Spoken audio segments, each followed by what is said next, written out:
નમસ્કાર, સ્વાગત છે તમારું અમારી ગવર્મેન્ટ યોજનામાં યુટ્યુબ ચેનલમાં।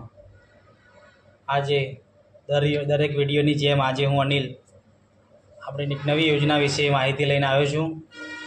આ એક યોજના એવી છે કે જે બધા જ લાભ લઈ શકે છે। પછાત વર્ગનો, મધ્યમ વર્ગના, લઘુમતી જ્ઞાતિવાળા બધા જ આમાં લાભ લઈ શકે છે। આ યોજનાના બહુ સરસ ફાયદા છે। તો આપણે આ યોજના વિશેની પૂરી માહિતી તમારે જાણવી હોય તો આ વિડીયોમાં પૂરેપૂરા છે લાસ્ટ સુધી બના રહેજો। તો ચાલો આપણે જાણીએ આ યોજના વિશે।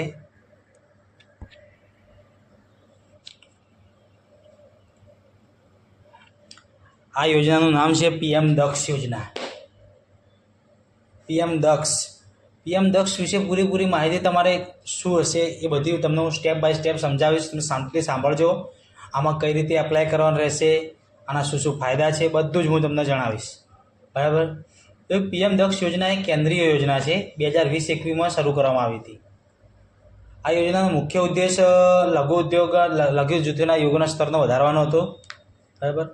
પછાત વર્ગ, ઈબીસી, એનડીટી, સફાઈ કર્મચારીઓ સહિત કચરો ઉપાડનારા વગેરે એ નાના લઘુ જ્ઞાતિઓ છે, મોટી જ્ઞાતિઓ, એ બધાનો આમાં સમાવેશ થઈ જશે અને આ બધા સારો એવો લાભ લઈ અને સારી એવી જગ્યા તમે ધંધો કરી શકશો અથવા નોકરી કરી શકશો। પ્રધાનમંત્રી કુશળ લાભાર્થીઓ જે પીએમ દક્ષ યોજના છે એનું મેન આખું નામ શું છે? પ્રધાનમંત્રી કુશળ અને લાભાર્થીઓ પીએમ દક્ષ 2020-21માં શરૂ કરવાલી આ યોજના સામાજિક વિકાસ માટે સ્વરોજગાર, વેતન રોજગાર બને એ માટે આજીવિકા મેળા મળે, તમે સક્ષમ બનો બધા, એના માટે જ ખાસ મૂકી છે। આમાં બધી જ્ઞાતિઓ સમાવેશ છે, જનરલ કેટેગરી છે, બધા અનુસૂચિત જાતિ, પછાત વર્ગો, ઈબીસી, વિચરતી અને અર્ધ વિચરતી જાતિઓ, ડીએનટી, બધી જ સ્વચ્છતા કર્મચારીઓ, કચરો ઉપાડનાર, એ બધા આમાં લાભ લઈ શકે છે। અને ઉંમર મર્યાદા શું છે? તો 18 થી 45 વર્ષ વચ્ચેની હોય આવકનો માપદંડ છે, એટલે તમારી 18 થી 45 વર્ષ સુધીનો તમે લાભ લઈ શકો છો। એસસીએસ એટલે જે સફાઈ કર્મચારીઓ છે, કચરો ઉઠાવનાર છે, એમની આવકની કોઈ મર્યાદા નથી, એ ગમે તેટલી આવક હોય તે આ ફોર્મ ભરી શકે છે। ઓબીસી માટે 3 લાખથી ઓછી આવક ધરાવતા હોય તે કેન્ડિડેટ જ આની લાભ લઈ શકે છે। પછી ઈબીસી વર્ગ જે આર્થિક રીતે પછાત વર્ગ છે, એનું વાર્ષિક કૌટુંબિક આવક 1 લાખથી ઓછી હોય એ આનો લાભ લઈ શકે છે। પછી તાલીમાર્થીઓને તાલીમ વિનામૂલ્યે આપવામાં આવે છે અને તેનું સ્ટાઇપન્ડ પણ આપવામાં આવે છે, બરાબર। હવે પીએમ દક્ષમાં ઘણા 1,69,300 જણાએ તો ટ્રેનિંગ લઈ પણ લીધી છે 2021-22માં, બરાબર। આ વર્ષથી અત્યારે 8મા મહિનાથી ચાલુ થશે આ પ્રોગ્રામ ફરીથી। તો આપ સૌ આનો લાભ અચૂક લેજો। આ લાભની તમને કોઈ જાણકારી ના હોય તો અમારી ચેનલમાં અમારે કમેન્ટ કરજો, અમે તમને સમજાવીશું। અમારો નંબર તમને સામે મોકલીશું, તમે અમને કોલ પર વાત કરી શકશો અને આ યોજનાની પૂરેપૂરી માહિતી આપી કઈ રીતે એપ્લાય કરવું એ બધું અમે તમને જણાવીશું।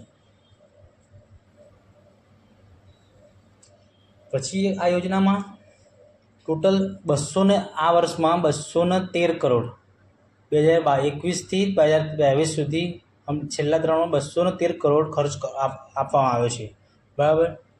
એમાં 1,71,156 લાભાર્થી તાલીમ આપવામાં આવી છે। એ તાલીમ હેઠળ જે ઘણા લાભ લીધો, સ્ટાઇપન્ડ મળ્યું, એમને સ્ટાઇપન્ડ પણ મળી ગયેલ છે। એમને જે સ્કિલમાં એમને ટ્રેનિંગ લીધી એ ટ્રેનિંગમાં એમને એ ફિલ્ડમાં એમને જોબ અથવા એમને નાનો ધંધો શરૂ કરવા એમને સપોર્ટ પણ થઈ ગયો છે।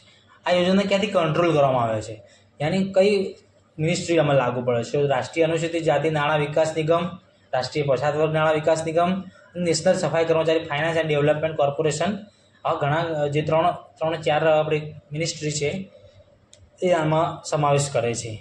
એ ત્યાંથી જ આ યોજના હેન્ડલ થાય છે, બરાબર। આ યોજના બહુ મોટી યોજના છે, આના ઘણા લાભો છે। તમે આમાં કમેન્ટ કરી અમે અમને ઘણા જે લાભો છે તમે અમને પૂછી શકો છો। Thank you. આવા નવી યોજનાઓ માહિતી માટે તમે અમને અમારી ચેનલને સબસ્ક્રાઈબ કરો, લાઇક કરો અને બેલ આઇકન પર ક્લિક કરો, તો આપણા નવા વિડીયોમાં તમે દરેક નવી યોજનાના વિડીયો તમને આ ચેનલ પર જોવા મળશે। આભાર।